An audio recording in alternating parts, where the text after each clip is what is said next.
Hi guys, आज हम लोग 2001 में आई हुई horror mystery movie the others को यहाँ पे रिकैप करने वाले हैं। इसकी IMDb रेटिंग 7.6 आउट ऑफ 10 है और ये रॉटेन टमेटो पे 84% फ्रेश है। ये मूवी आपको Amazon प्राइम वीडियोस पे देखने को मिल जाएगी। ये वाली मूवी देखने में बहुत ही ज्यादा इंटरेस्टिंग है क्योंकि एंड तक हमें इस कहानी में जो एग्जैक्ट ट्विस्ट है उसका हमें मालूम ही नहीं चलता है, और जब हमें इस बारे में मालूम चलता है तो हम लोग दोबारा से कंपेल हो जाते हैं पूरी मूवी को एक नए नजरिए से देखने में। हमारी यहाँ पे मूवी की शुरुआत होती है, हमें एक औरत को दिखाया जाता है जो ऐसा देख के लग रहा है कि उसको बहुत बुरा सपना आया है और वो उस सपने से चिल्लाते हुए उठती है। जिसके बाद हमें 3 लोगों को उसके घर की तरफ आते हुए दिखाया जाता है और वो लोग गेट पे आके बोलते हैं कि उस घर की जो मालकिन है उससे उनको बात करने की जरूरत है। हमें उन तीनों का नाम यहाँ मालूम चलता है। जो बूढ़ा आदमी होता है उसका नाम होता है मिस्टर टर्टल, जो बूढ़ी औरत होती है उसका नाम होता है मिसेस मिल्स, और जो बच्ची आई होती है उनके साथ उसका नाम होता है लिडिया। हमें यहाँ साथ साथ ये भी मालूम चलता है कि लिडिया जो है वो बोल नहीं सकती और वो तीनों यहाँ इसलिए आए होते हैं क्योंकि उनको वहाँ पे एज सर्वेंट्स नौकरी चाहिए होती है। बेसिकली यहाँ पे उनके घर में जो पहले सर्वेंट्स थे वो लोग एकदम बिना नोटिस दिए वहाँ से चले जाते हैं, तो जो वो औरत होती है उसको नए सर्वेंट्स की जरूरत होती है और ये लोग कहते हैं कि ये लोग इसी वजह से आए हैं। जिसके बाद ग्रेस जो है वो यहाँ पे उनको घर के अराउंड दिखाती है और उनका जो डेली शेड्यूल होता है उसके बारे में उन्हें समझाने लगती है, और साथ ही साथ कुछ रूल्स हैं जिनको फॉलो करना बहुत ही ज्यादा उसके घर में इम्पोर्टेंट है। उसमें से एक ये होता है कि जब एक दरवाजा वो लोग खोलेंगे तो वो लोग उस कमरे में आके उस दरवाजे को पहले बंद करेंगे तभी दूसरा दरवाजा खोला जाएगा। और दूसरा ये होता है कि उसको बार बार माइग्रेन्स की प्रॉब्लम है, इस वजह से जो शोर है वो एकदम बेयर मिनिमम पे रखा जाए। जिसके बाद मिस्टर टोटल को यहाँ पे वो भेज देती है गार्डनिंग करने के लिए और साथ ही साथ लिडिया और मिसेस मिल्स को अपने बच्चों से इंट्रोड्यूस करती है। यहाँ पे हमें मालूम चलता है कि उसके जो दोनों बच्चे हैं उनका नाम होता है एन और निकोलस, और हमें ये भी मालूम चलता है कि इन दोनों बच्चों को फोटो सेंसिटिविटी है, मतलब कि वो लोग सन से एक्सपोजर अगर उनका हुआ तो उनकी तबीयत बहुत ज्यादा खराब हो सकती है और उन्हें हमेशा अंधेरे में और कर्टन्स ड्रॉ करके कमरे में ही रखा जाता है। जिसके बाद मिसेस मिल्स यहाँ पे बच्चों को ब्रेकफास्ट देने लगती है और खाते खाते ब्रेकफास्ट बच्चे ये डिसाइड कर रहे होते हैं कि वॉर खत्म होने के बाद उनके फादर वापस कब आएंगे। और साथ ही साथ उनका यहाँ पे डिस्कशन इस पे भी हो जाता है कि पिछले हफ्ते उनकी जो माँ थी वो इतना ज्यादा पैरानॉइड और गुस्सा क्यों हो गई थी जब सब लोग चले गए थे। मगर यहाँ पे पहली चीज हमें जो ट्विस्ट मालूम चलता है वो ये होता है कि ग्रेस आके मिसेस मिल्स को बोलती है कि जो मेल उसने भेजा था जहाँ पे वो सर्वेंट्स के लिए इंक्वायर कर रही थी वो मेल तो कभी गया ही नहीं था, तो वो तीनों वहाँ पे उस मेल के भरोसे कैसे आ गए हैं। जहाँ पे मिसेस मिल्स बोलती हैं कि एक्चुअली में उन तीनों को नौकरियों की जरूरत थी और वो लोग नॉर्मली ऐसे इंक्वायर करने के लिए उस घर में आ गए थे क्योंकि उस घर में उन्होंने बहुत सालों पहले भी काम करा हुआ है। जिसके बाद कुछ ऐसी नॉर्मल बच्चों के बारे में बात कर रहे होते हैं जहाँ पे मिसेस मिल्स बता रही होती है ग्रेस को कि कुछ ऐसे आइडियाज हैं बच्चों के दिमाग में जिसको यहाँ पे ग्रेस सुनने को तैयार नहीं होती है और बोलती है कि वो सारी बातें बकवास है। जिसके बाद ग्रेस यहाँ पे अपने बच्चों को जो उसका बाइबल के लेसन होते हैं सुबह सुबह जो वो करवाती है उसके लिए वो बच्चों को बैठा लेती है टेबल पे पढ़ने के लिए। और यहाँ पे हमें दिख जाता है कि एन और ग्रेस के बीच में एक आर्ग्यूमेंट आ जाती है जब यहाँ पे रैशनली बता रही होती है एन कि वो यहाँ पे रोमन्स को झूठ बोल देती और उसके लिए उसको बुरा भी नहीं लगता अगर ऐसा झूठ बोलने से उसकी जान बच जाती है तो। मगर यहाँ पे ग्रेस को ये चीज बिल्कुल अच्छी नहीं लग रही होती क्योंकि उसके जो यहाँ बाइबल की थिंकिंग होती है ये उसके अगेंस्ट है। जिसके बाद वो दोनों बच्चों को अलग अलग पढ़ने के लिए बोलती है और एन उस कमरे से निकल के चली जाती है और निकोलस वहीं टेबल पे बैठ के पढ़ रहा होता है। और यहाँ पे मिसेस मिल्स से बात करने आती है ग्रेस लिडिया के जो यहाँ म्यूटनेस है उसके बारे में, मगर उसको दूर से किसी के बहुत ज्यादा चिल्लाने की आवाजें आ रही होती हैं और उससे वो बहुत ज्यादा डिस्ट्रैक्ट हो जाती है। उसको लगता है कि उसके बच्चे प्रॉब्लम में है तो सबसे पहले वो भागते हुए जाती है निकोलस को चेक करने के लिए। निकोलस बिल्कुल सही होता है तो वो फिर एन को चेक करने के लिए जाती है और एन भी देख के लग रहा है कि बिल्कुल सही है। उल्टा यहाँ पे एन बोलती है कि वहाँ पे एक लड़का है जिसका नाम है विक्टर, वो था और यहाँ वो पढ़ाई नहीं कर पा रही थी उसके चिल्लाने की वजह से, इसलिए उसने उसको बोला कि वो वहाँ से चला जाए जिससे कि वो पढ़ सके। जिसके बाद वो आगे ये भी बताने लगती है विक्टर के बारे में और साथ साथ उन लोगों के बारे में जो घर को देखने के लिए आए हुए हैं। ये सब सुनने के बाद ग्रेस के अंदर तो बिल्कुल इस चीज को लेके एकदम जीरो टॉलरेंस दिखाई दे रहा है और वो उसको डांटने लगती है और तभी वो नोटिस करती है कि उसने एक दरवाजे को खुला छोड़ दिया है और यहाँ पे उसको विश्वास नहीं हो रहा होता कि उसने पर्टिकुलरली दरवाजे को खुला छोड़ा है, तो यहाँ लिडिया और मिसेस मिल्स को बुला के उन पे चिल्लाने लग जाती है कि उसको उसने समझाया था कि दरवाजा बंद होना चाहिए, तब भी उन्होंने इतनी केयरलेसनेस कैसे दिखा दी है। रात का हमें दिखाया जाता है जहाँ पे एन निकोलस को बताती है कि विक्टर है जो बार बार पर्दे को खोले जा रहा है, जिसके बाद वो विक्टर को बोलती है कि वो सामने आ जाए निकोलस के, जिससे निकोलस को विश्वास हो जाए, मगर देख के लग रहा है कि वो ऐसा नहीं करने वाला। और निकोलस को देख के लग रहा है कि जो चीजें हो रही हैं इससे वो बहुत ज्यादा डर जाता है और वो ग्रेस को आवाज देने लगता है कि वो वहाँ पर आ जाए कमरे में। जिसके बाद हमें दिखाया जाता है कि ग्रेस और एन के बीच में इस बार बहुत भयानक तरीके से आर्ग्यूमेंट्स शुरू हो चुकी हैं, सारी इस कहानी को लेके, जो एन बार बार बता रही होती है ग्रेस को और ग्रेस मानने को तैयार नहीं हो रही होती। अब यहाँ पे ग्रेस को बिल्कुल भी, जैसा मैंने बताया, 0 टॉलरेंस है इस चीज को लेके, तो वो यहाँ पनिशमेंट दे देती है एन को। पनिशमेंट ये होता है कि वो सीढ़ियों पे बैठ के बाइबल को पढ़ने वाली है जब तक कि उसको रियलाइजेशन नहीं होता है उस चीज को लेके जो वो कर रही है। इससे हमें ये मालूम चलता है कि जो माँ और बेटी है उनके बीच में जो डायनामिक्स है वो और ज्यादा हमें गड़बड़ होते हुए दिखाई दे रहे हैं और इन दोनों के बीच में जो गैप है वो बढ़ता हुआ हमें दिखाई दे रहा होता है। और साथ ही साथ हम मिसेस मिल्स को देख पा रहे होते हैं जो ये जो चीजें हो रही हैं उससे वो थोड़ा सा घबराई हुई लग रही है, उसको ठीक नहीं लग रही है सारी चीजें। पनिशमेंट तब तक चलने वाली होती है जब तक कि यहाँ पे एन को रियलाइज नहीं होता, जैसा मैंने बताया, कि उसने जो करा है और जो सोच रही है वो सब गलत है। और यहाँ हमें ये भी मालूम चलता है कि एन उस बाइबल को 3 दिन तक पढ़ती जा रही है क्योंकि उसको इस चीज का रियलाइजेशन नहीं है। उसके दिमाग में जो रैशनली वो सोच रही है वो बिल्कुल सही है। जिसके बाद यहाँ पे मिसेस मिल्स आती है ग्रेस को चाय देने के लिए, तो मिसेस मिल्स को यहाँ पे ग्रेस बोलती है कि लिडिया ऊपर सफाई कर रही है, तो सफाई करते हुए वो इतना ज्यादा आवाज क्यों कर रही है, जब उसने स्पेसिफिकली उसको बोला हुआ है सबको यहाँ पे कि उसको माइग्रेन की प्रॉब्लम है, तो उसको आवाज एकदम बेयर मिनिमम पे रखना चाहिए। जिसपे मिसेस मिल्स बोलती है कि वो जाके इस बारे में लिडिया को बोलेगी। जिसके बाद वो तो चली जाती है मिसेस मिल्स कमरे से, मगर ग्रेस को एक बहुत भयानक सी आवाज आती है भाग के किसी चीज के गिरने की, और वो उठती है इस बार लिडिया को खुद को जाके कन्फ्रंट करने के लिए। तो वो नोटिस करती है कि विंडो के बाहर लिडिया और मिसेस मिल्स खड़े हैं। मतलब अब सोचने वाली बात ये हो जाती है कि ऊपर जो भाग रहा है वो कौन है। यहाँ पे ग्रेस एन के पास जाती है पूछने के लिए कि एग्जैक्टली चल क्या रहा है, और एन यहाँ पे बोलती है कि उसको ऑलरेडी इस चीज के लिए पनिशमेंट मिली हुई है तो वो इस बारे में कुछ भी नहीं बोलेगी। मगर वो फिर भी ग्रेस को पॉइंट आउट कर देती है वो स्पेसिफिक कमरा जहाँ पे उसको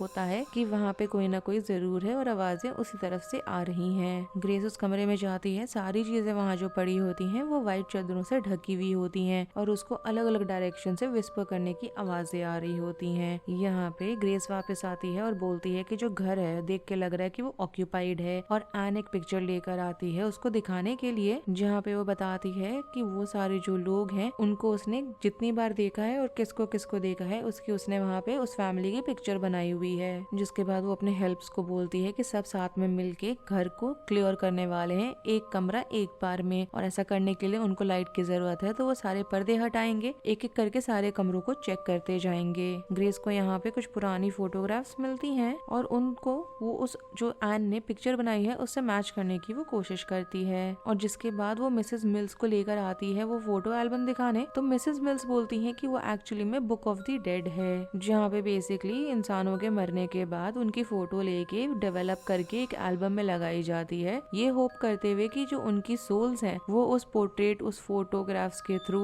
जिंदा रहेंगी। ये सब होने के बाद ग्रेस यहाँ डिसाइड करती है कि वो रात भर जगने वाली है नजर रखने के लिए, और साथ ही साथ वो अपने साथ एक शॉटगन को भी रखती है अपने और सबके प्रोटेक्शन के लिए। जिसके बाद वो मिसेस मिल्स को बोलती है कि उसको उस घर में रहने के जो अच्छे एक्सपीरियंसेस हैं उसको भी वो शेयर करे। यहाँ पे मिसेस मिल्स बताती है कि उसको बहुत अच्छा समय उसका बीता था जब सालों पहले वो वहाँ पे इसी घर में काम किया करती थी, मगर वहाँ पे जो फैमिली रहती थी वो वहाँ से चली गई और जो घर था वो धीरे धीरे करके एकदम खाली ही सुनसान पड़ गया था। जिसके बाद ग्रेस जाती है एन को अपोलोजाइज करने के लिए उसके बेडरूम में जब वो सो रही होती है। जिसके बाद निकोलस यहाँ पे पूछता है अपने फादर के बारे में कि फादर उसके वॉर से वापस कब आएंगे, जिसपे ग्रेस बोलती है कि जल्दी वो लोग वापस आने वाले हैं सारे के सारे। मगर उसके अगले ही सीन में हम देख पाते हैं कि वो कमरे में है और वो रो रही होती है क्योंकि उसको मालूम है कि वॉर कब का खत्म हो चुका है और उसका जो हस्बैंड है वो वापस नहीं आने वाला। मगर जल्दी उसका ये भी जो होता है गम मनाने का पूरा सिलसिला देखा जाए वो जल्दी हम देखते हैं कि खत्म हो जाता है, क्योंकि उसको पियानो बजने की आवाजें आ रही होती हैं पियानो वाले रूम से।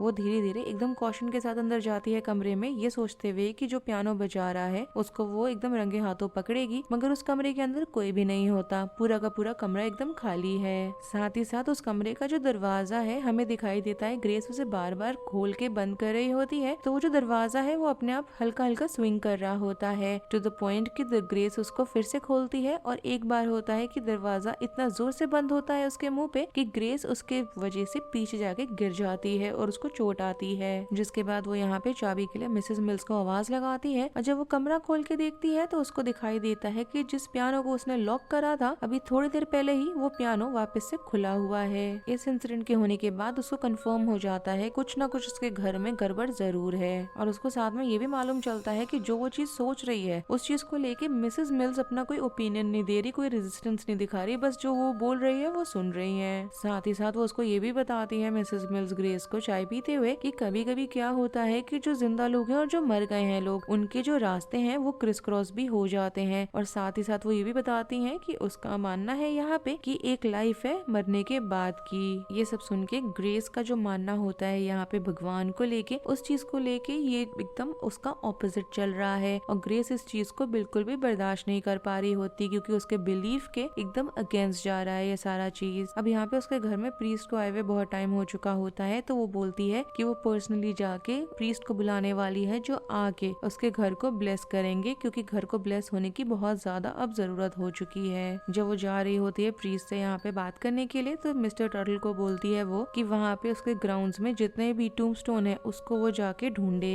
मगर यहाँ पे मिसेस मिल्स और मिस्टर टर्टल साथ में मिलके बात करने लग जाते हैं ग्रेस के, जहाँ पे जो ये हरकतें हो रही हैं और जो माइंडसेट चल रहा है उसका, उसको लेके धीरे धीरे ग्रेस जैसे जैसे टाउन की तरफ जा रही होती है जो फॉग होता है वो बहुत ज्यादा लेवल पे आने लग जाता है, इतना ज्यादा कि उसको अपने इमीडिएट आगे चीजें तक नहीं दिखाई दे रही होती हैं। तो सोचने वाली बात उसके लिए ये हो जाती है कि वो टाउन तक कैसे जाएगी इतने डेंस फॉग में। मगर अचानक से उसका जो हस्बैंड है चार्ल्स वो उसके सामने आ जाता है, जिसको वो देख के बहुत ज्यादा शॉक भी होती है और खुश भी होती है और उसको लेके वो वापस अपने एस्टेट में आ जाती है। सब लोग उसको वहाँ देख के बहुत सरप्राइज हो जाते हैं और उसके जो बच्चे हैं वो फाइनली अपने फादर से मिलके बहुत ही अलग लेवल पे खुश हैं। मगर हम यहाँ चार्ल्स का बिहेवियर देख पा रहे होते हैं कि वो बिल्कुल भी उसी तरीके से एक्साइटमेंट नहीं शो कर रहा होता जितना ज्यादा एक्साइटमेंट उसकी फैमिली शो कर रही होती है उसके वापस आने में। जब डिनर हो रहा होता है तो वो उनके साथ डिनर करने भी नहीं आता है और दोनों बच्चे और ग्रेस यहाँ पे बैडीज एंड गुडीज, जो वॉर में गुड और बैड वाला साइड होता है, इसको बैठ के डिबेट कर रहे होते हैं कि एक साइड के लिए एक बंदा सही है, दूसरे साइड के लिए दूसरा बंदा सही है, तो इसमें गलत कौन है और सही कौन। साथ ही साथ एक यहाँ पे अलग डेवलपमेंट ये हो जाती है कि जब यहाँ चार्ल्स वापस आ जाता है तो ग्रेस का यहाँ जो मानना हो गया था कि घर में कोई है, उस चीज को लेके देख के लग रहा है कि उसका वो मानना अब खत्म हो गया है, अब उसके अकॉर्डिंग घर में कोई भी नहीं है। यहाँ पे एन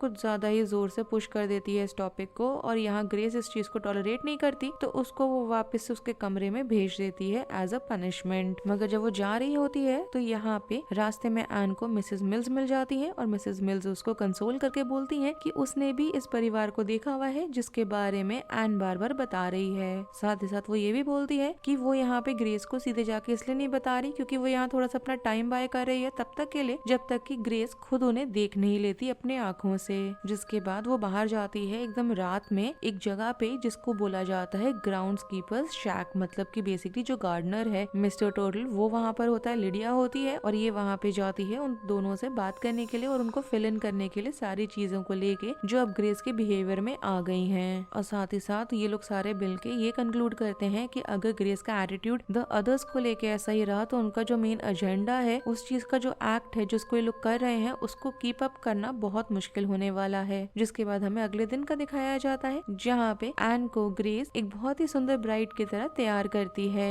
जिसके बाद ग्रेस उसको उसी तरीके से उसी अटायर में थोड़ा देर के लिए छोड़ देती है एंजॉय करने के लिए और रूम लॉक करके बाहर चली जाती है। जिसके बाद वो चार्ल्स के पास जाती है उसे कन्विंस करने के लिए कि अब उसको इस चीज से स्नैप आउट करना चाहिए और अपने फैमिली को थोड़ा टाइम देना चाहिए। जिसके बाद वो वापस आती है एन से बात करने के लिए कि उसको अब उस ड्रेस को, उसके कम्युनियन ड्रेस को उतार देना चाहिए क्योंकि वो व्हाइट है और गंदा हो जाएगा। और इसके पहले कि वो सारी ये चीजें उसको बोले, वो ये देखती है कि एन जो है बहुत सिग्निफिकेंटली अब बूढ़ी दिखाई दे रही है। यहाँ पे एन उसको बार बार बोल रही होती है कि आप क्या बोल रहे हो, मैं तो आपकी बेटी ही हूँ। मगर ग्रेस इस बात को नहीं मान रही होती और वो उस पे एक तरीके से लैश आउट करके अटैक कर देती है। और जब वो उसका वेल हटाती है तो उसको मालूम चलता है कि एक्चुअली में वो एन ही है और कोई भी नहीं। अब यहाँ पे जो एकदम हुआ होता है इसका अपॉर्चुनिटी का यहाँ फायदा उठा के इंटरजेक्ट करने करने लग जाती है उस सारे सिचुएशन में। मिसेस मिल्स और उसका जो बिलीफ है उस चीज को लेके वो सारे सिचुएशन को अपने अकॉर्डिंगली गाइड करने की कोशिश कर रही होती है। मगर यहाँ पे जैसे ही ग्रेस को लगता है कि जो एकदम हायरार्की चल रही है एक अथॉरिटेटिव फिगर की, वो चीज यहाँ पे गड़बड़ और ट्रम्बल होते हुए उसको नजर आती है, तो वो अपनी इस चीज से एकदम से स्नैप आउट करती है। जब वो वापस अपने कमरे में आके चेंज कर रही होती है तो चार्ल्स यहाँ पे उस दिन के बारे में पूछने लगता है जिस दिन वो सर्वेंट्स जो उसके पहले थे वो सारे चले गए थे तब का, जिसके बारे में स्पेसिफिकली वो बोलता है कि एन ने उसको बताया है। और ग्रेस यहाँ बोलती है कि चाहे कुछ भी हो जाए वो अपने बच्चों को किसी भी वे में हर्ट नहीं करने वाली। जिसके बाद चार्ल्स यहाँ बोलता है कि वो वापस बस इसीलिए आया था क्योंकि उसको अपने परिवार को गुड बाय बोलना था, क्योंकि वो वापस से वॉर फ्रंट पे जा रहा है। जिसके बाद हमें अगले दिन का दिखाया जाता है और यहाँ पे एन की नींद खुलती है और वो देखती है कि घर के जितने पर्दे हैं सारे हटे हुए हैं। उसके चिल्लाने की आवाज सुन के ग्रेस दौड़ते हुए आती है और वो भी ये सेम चीज देखती है। उसको यहाँ होता है कि उसके बच्चों को फोटो सेंसिटिविटी है, तो अपने कोट में दोनों बच्चों को छुपा के वो यहाँ पे पूरे घर में घूमने लगती है। एक ऐसा कमरा, एक ऐसा स्पॉट ढूंढने लगती है जहाँ वो अपने बच्चों को सेफ रख सके। और उसको कोई जगह नहीं मिलती तो वहाँ पे एक ब्लैक बोर्ड होता है, उसको वो विंडो के अगेंस्ट खड़ा करके अपने बच्चों को किसी तरह से प्रोटेक्ट करने की सन से वो कोशिश कर रही होती है। यहाँ पे बच्चों को देख के लगता है कि वो सनलाइट में रहने के बावजूद भी, अगर थोड़ा सा भी एक्सपोजर हुआ है उसमें रहने के बावजूद भी वो बिल्कुल ठीक है, मगर साथ ही साथ उनके फादर वापस से चले गए हैं ये चीज सुन के उनका एकदम से दिल टूट गया होता है। जिसके बाद वो जाती है अपने तीनों सर्वेंट्स को कन्फ्रंट करती है उस कर्टन्स को लेके कि वो पर्दे सारे कहाँ चले गए हैं, जिसपे वो बोलते हैं कि उन्हें नहीं मालूम और हो सकता है कि बच्चों का यहाँ पे जो फोटो सेंसिटिविटी है उसको उन्होंने आउटग्रो कर लिया है, तभी वहाँ पे जब पर्दे नहीं है तब भी उनको कुछ हुआ नहीं। अब यहाँ पे जो पूरा एटीट्यूड होता है उन तीनों का वो ग्रेस को बिल्कुल सही नहीं लग रहा होता और वो उनपे शॉटगन रख देती है और उनको बोलती है कि वो तीनों घर छोड़ के चले जाएं। वो यहाँ ये भी बोलती है कि वो तीनों चाहते हैं कि उनके घर को हथियाना, मगर उसके जीते जी ऐसा नहीं होने वाला। और वो उनको शॉटगन पे बोलती है पॉइंट करते हुए कि जितना जल्दी हो सके वो उसके घर को और उसके एस्टेट को छोड़ के वहाँ से हमेशा के लिए चले जाएं। तीनों बाहर निकलते हैं घर से और अब वो बोलते हैं कि उनका जो प्लान है उसको यहाँ पे उन्हें प्ले में लाने की अब जरूरत हो चुकी है। पूरा दिन निकल जाता है, वो पर्दे ढूंढ रही होती है और इस बार वो ग्राउंड लेवल पे जाती है ढूंढने के लिए। यहाँ पे बेसिकली देखा जाए तो वो सर्वेंट क्वार्टर्स होते हैं, वहाँ भी वो चली जाती है पर्दों को ढूंढते ढूंढते, क्योंकि उसको पूरे दिन में पूरे घर में कहीं पर्दे दिखाई नहीं दे रहे होते। जिसके बाद दोनों बच्चों को देख के लग रहा है कि जब ग्रेस यहाँ पर्दे ढूंढ रही है तो वो दोनों बहुत ज्यादा बोर हो गए होते हैं और यहाँ पे एन बोलती है कि वो जाएगी अपने फादर को ढूंढने के लिए और निकोलस बोलता है कि वो भी जाएगा उसके साथ। यहाँ पे ग्रेस को देख के लग रहा है कि जब वो सर्वेंट क्वार्टर्स में कर्टन्स को ढूंढ रही होती है तो उसको बुक ऑफ द डेड मिलती है और जब वो उसको पलटती है उसमें एक स्पेसिफिक फोटोग्राफ, तो उसको दिखाई देता है कि वहाँ पे जो 3 लोग वहाँ पे मरे हुए उनका फोटो है, वो तीनों वही 3 हैं जो उसके घर में काम करने आए हैं। और ये वही एग्जैक्ट मोमेंट होता है जब यहाँ पे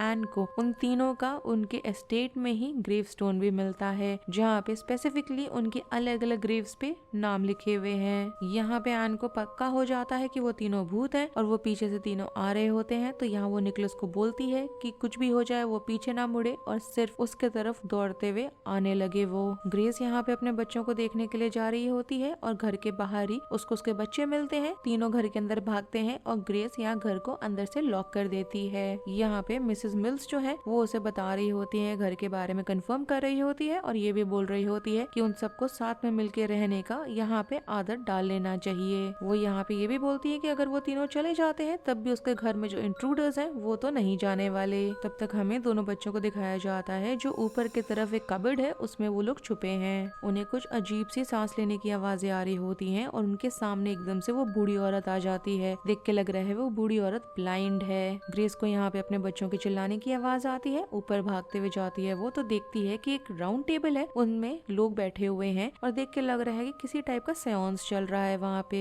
जब यहाँ पे पूछा जा रहा होता है कि वहाँ क्या चल रहा है और उनसे सवाल जवाब करे जाते हैं तो एक स्पेसिफिक बात यहाँ बोली जाती है एक पिलो वाले चीज को लेके, एक इंसिडेंट को लेके, और मालूम चलता है कि ग्रेस ने यहाँ पे अपने दोनों बच्चों को पिलो की मदद से सफोकेट करके मार डाला है। यहाँ पे अगला सवाल पूछा जाता है कि अगर वो लोग मर गए हैं तो वो अभी भी उस घर में रहना क्यों चूज कर रहे हैं, जिसपे वो बच्चे बोलते हैं कि नहीं वो लोग नहीं मरे हुए हैं, कि वो क्या बोल रही है। जिसके बाद यहाँ पे वो लोग बहुत ज्यादा टेबल को ऊपर नीचे बैंग कर रहे होते हैं, इधर उधर चीजें फेंक रहे होते हैं और जब कैमरा पीछे पैन अवे होता है तब यहाँ पे हमें कंफर्म हो जाता है कि वहाँ पे हो ना हो किसी तरह का सेंस ही चल रहा है। और असली ट्विस्ट यहाँ पे ये आता है कि ग्रेस और उसके जो बच्चे हैं वो एक्चुअली में भूत हैं और वो लोग हॉन्ट कर रहे होते हैं उन लोगों को जिन्होंने यहाँ पे उस ब्लाइंड लेडी को एज अ मीडियम बुलाया हुआ होता है, क्योंकि वो तीनों इनके घर को हॉन्ट कर रहे हैं। जिसके बाद वो लोग जो तीनों होते हैं विक्टर के बेसिकली पेरेंट्स जो होते हैं वो लोग डिसाइड करते हैं कि अगले दिन सुबह वो लोग अपना सारा सामान बांधेंगे, विक्टर को लेंगे और वहाँ से चले जाएंगे, क्योंकि उनके तो अकॉर्डिंग उनका घर हॉन्टेड है। अब यहाँ पे फेस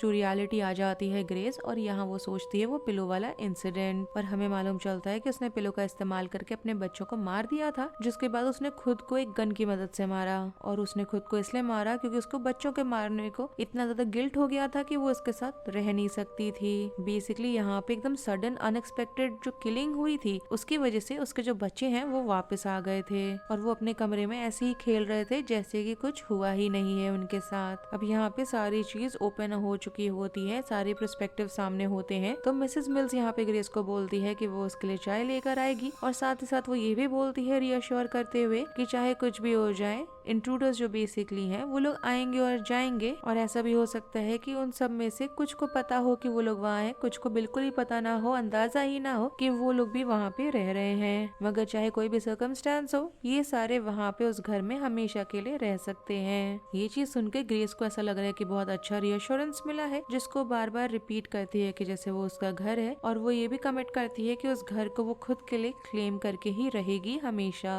जिसके बाद हमें दिखाया जाता है कि यहाँ पे ग्रेस के जो बच्चे हैं उनको वो फोटो सेंसिटिविटी वाली चीज है ही नहीं, क्योंकि वो बेचारे मर चुके हैं और वो लोग अपनी बाकी जो भी उनकी लाइफ है, आफ्टर लाइफ है, जो भी है उसको वो एकदम सनशाइन में खेलते हुए नॉर्मल लोगों की तरह एकदम मजे करते हुए गुजार सकते हैं। और इसके साथ ही दी अदर्स का रिकैप यहीं पे खत्म हो जाता है। अगर आपको ये पसंद आया हो then do like the video, subscribe to my channel, share it with your friends and don't forget to follow me on Instagram. Link आपको नीचे डिस्क्रिप्शन बॉक्स में मिल जाएगा। Thanks for watching, bye.